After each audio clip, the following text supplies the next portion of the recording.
Nagsimula na ang pagsesermon ni Padre Damaso. Ipinagkaloob mo sa kanila ang iyong mabuting kalooban upang kanilang maituro, at sa kanilang mga bibig ay hindi mo ibinagait ang iyong mahalagang biyaya. Sa wikang Kastila ang pahayag sa ibang bahagi ng sermon, hindi maunawaan ng mga tao maliban sa ilang salita. Nagsimula ng maghikab si Kapitan Tiago at ang iba pang nakikinig. Ang sermon sa Tagalog ay hindi gaanong pinaghirapan ng paring isulat, di tulad ng Kastila, winakasan sa panlalait sa mga Indio at pagpuri sa mga Pransiskano ang sermon. Tinuligsa ni Padre Damaso ang kalakaran ng panahon, ang unti-unting pagkawala ng paggalang at ang paglayo ng kalooban sa relihiyon. Ang mga parunggit na ito'y batid ni Ibarra na patungkol sa kanya. Sa kabila ng pagsigaw at pagkumpas ni Padre Damaso, marami pa rin ang nakatulog. Ang katahimikan ay ginambala ng sigaw ni Manang Puti, isang lalaki ang nabuwal sa ibabaw niya dahil nakatulog sa sermon. Hayop! Lumayo ka nga! Kalabaw! Aso! Kasalanan! Ito ba ang napapalako sa pangangaral?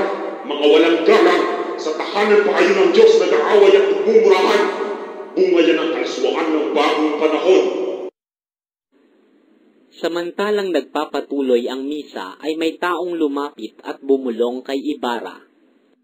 Mag-iingat kayo sa araw ng paghuhugos ng unang bato ng paaralan at huwag lalayo sa kura. Huwag kayong lulusong sa hukay, sapagkat nasa panganib ang inyong buhay.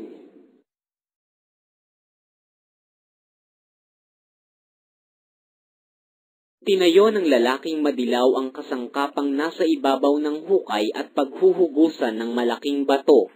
Ito'y isang malaking kalo, isang makinaryang ginagamit sa pagtaas at pagbaba ng mabibigat na bagay. Humanga ang mga manonood, pati Senyor Juan, sa taong madilaw. Kanino ninyo natutunan ang dunong sa makinarya? Sa aking ama, at natuto ang aking ama sa nuno ni Ginoong Crisostomo. Isang mahiwagang ngiti ang gumuhit sa labi ng taong madilaw. Hindi ko alam na si Don Saturnino.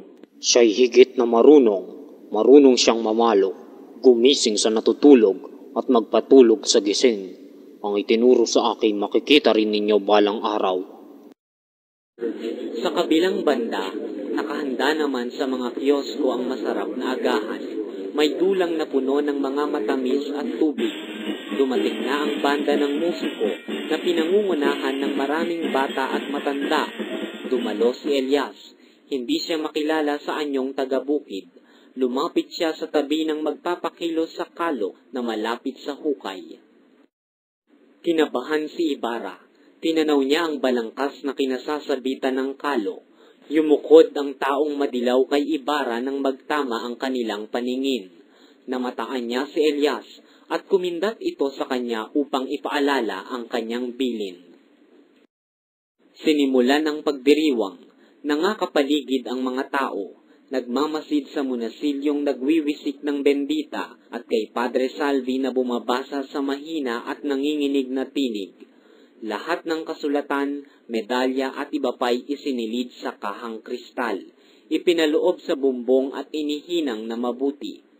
Nanaog ang eskribano na dala ang bumbong na tingga at marahang inilagay sa ukang bato.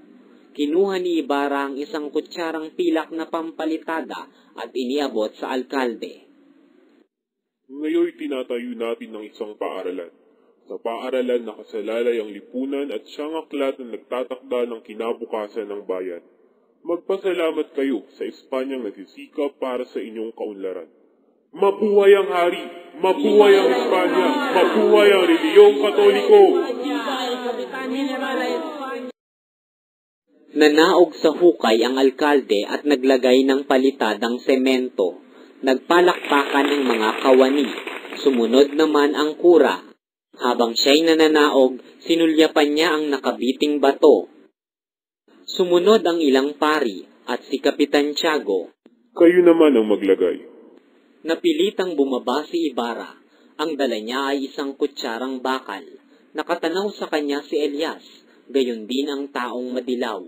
Ipinako ni Elias ang kanyang tanaw sa kamay ng taong madilaw. Isang malakas na ugong ang biglang narinig. Pumalo ang batong nakakabit sa kalo sa salagunting na kawayan. Bumagsak sa lupa ang buong makinarya. Nagsisigawang tumakbo ang mga tao. Nagdilim sa alikabok ang buong paligid.